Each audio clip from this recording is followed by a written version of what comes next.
Pekan Pahang terletak kira-kira 50 km dari Kuantan. Bandar Diraja ini cukup terkenal dengan produk tenun Pahang Diraja.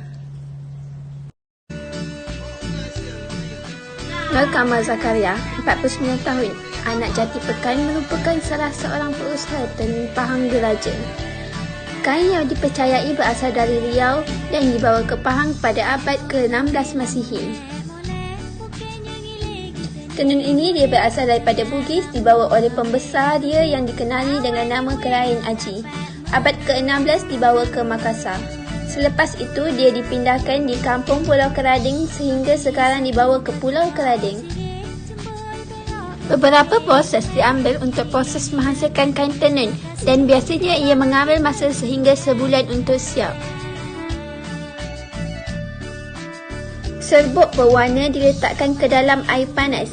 Benang direndam kira-kira setengah jam sebelum garam dimasukkan untuk menambah kepekatan warna.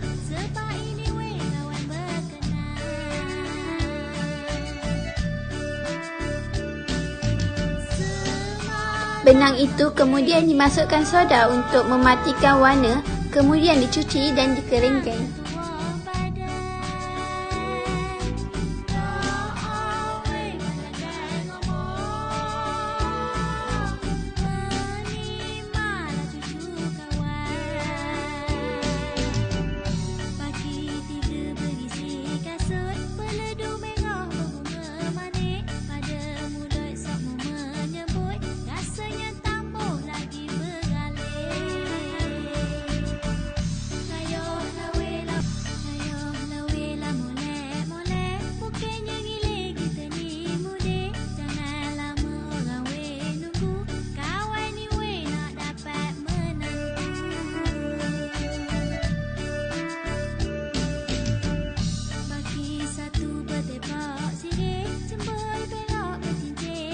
Menenun merupakan proses terakhir sebelum kain tenun itu disedia untuk dipasarkan.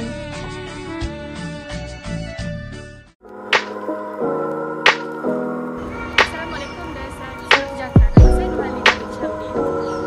Nombor saya C1578. Pesan saya untuk subjek C FD1053 daripada Seni Tradisional. Pesan saya mengenai seni tekan.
Saya Aini Nurkhaila binti Syafie memegang kad matrik C20A0920. Di video kali ini saya akan menjelaskan sedikit berkenaan projek akhir saya iaitu kain tenun Pahang Diraja. Kain tenun Pahang dipercayai berasal dari Riau atau Sulawesi dan dibawa masuk ke negeri ini sekitar abad ke-16. Mengikut catatan sejarah, orang bersama Makassar atau Bugis diketuai Tok Tuan atau Kerain Aji berkunjung dan menetap di kampung Makassar Pekan. Beliau dikatakan bertanggungjawab memperbaiki cara menenun kain sutera tempatan ketika itu dan dikenali sebagai tenunan Pahang. Corak dan ragam hias yang halus buatannya menghiasi kain tenun pahang. Reka corak tertentu pada kain atau tekstil menjadikan sebagai lambang darjat, identiti kaum, kepercayaan, ritual keagamaan dan sebagainya. Begitu juga keindahan kain tenun pahang yang tidak dapat dipisahkan dari reka corak asas yang tersendiri. Pelbagai motif, corak dan warna yang berlainan terdapat pada kain tenun pahang.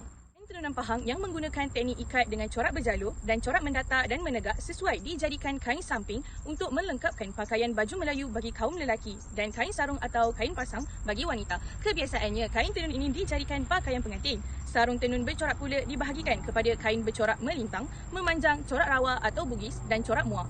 Terdapat juga penggunaan benang emas yang menghasilkan motif garis halus atau kesan bunga-bunga kecil bertabur menghiasi kain. Jadi, saya sudah menyediakan video dokumentari untuk dipaparkan. Sekian, terima kasih. Pekan Pahang terletak kira-kira 50 km dari Kuantan. Bandar Diraja ini cukup terkenal dengan produk tenun Pahang Diraja. Tenun Pahang Diraja merupakan satu tekstil yang tinggi dengan nilai tradisi dan ianya melibatkan kemahiran kerja tangan yang tinggi. Jadi, saya telah membuat kajian saya di Pusat Budaya Kampung Pulau Keladi Pekan, di mana di sini adalah terletaknya Syarikat Cik Minasayang Sendirian Berhad. Dan juga saya akan membawa anda untuk melihat proses-proses dalam membuat kain tenun Pahang Diraja. Untuk pengetahuan anda semua, Syarikat Cik Minasayang ini telah ditubuhkan oleh Baginda pada Januari 2016 bagi menghasilkan kain tenun Pahang Diraja dengan reka corak yang kreatif dan terkini. Beberapa proses diambil untuk menghasilkan kain tenun ini dan biasanya ia akan mengambil masa sebulan untuk disiapkan. Kebiasaannya, penenun telah mempunyai idea untuk menghasilkan kain mengikut citarasa sebelum benang direndam. Untuk proses yang kedua adalah proses mewarna. Seperti yang anda tahu, warna semula jadi seringkali digunakan seperti kulit bawang, bunga telang, daun tanum, pokok senduduk dan kulit kayu sepang.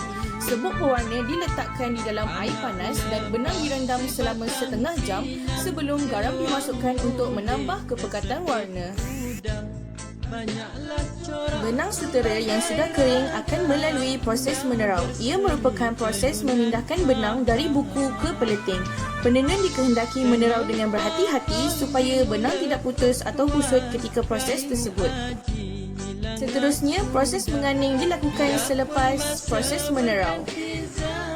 Proses menganing adalah proses mengalihkan benang dari peleting mengikut panjang dan kelebaran kain yang akan ditenun.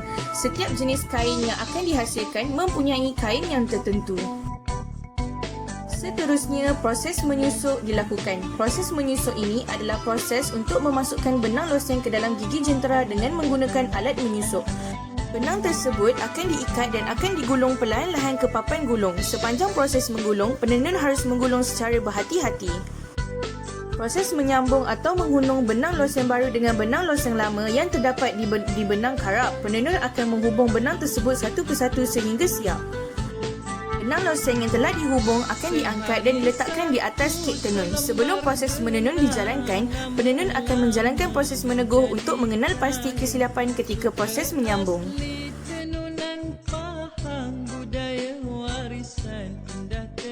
Selesai meneguh, proses menenun akan bermula. Proses menenun sehingga siap sehelai kain bergantung kepada reka corak yang akan dihasilkan oleh mereka. Dari tahun ke tahun, ia berkembang menjadi persalinan busana tradisional, termasuk songket yang pada awalnya dipakai oleh kerabat diraja dan golongan bangsawan yang kemudiannya semakin meluas dipakai untuk acara rasmi, kerajaan dan perkahwinan.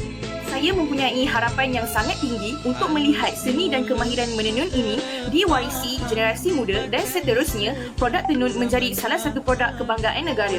Untuk meneruskan legasi menenun ini, kita perlu mengajar anak muda supaya berminat dengan tenun Pahang ini.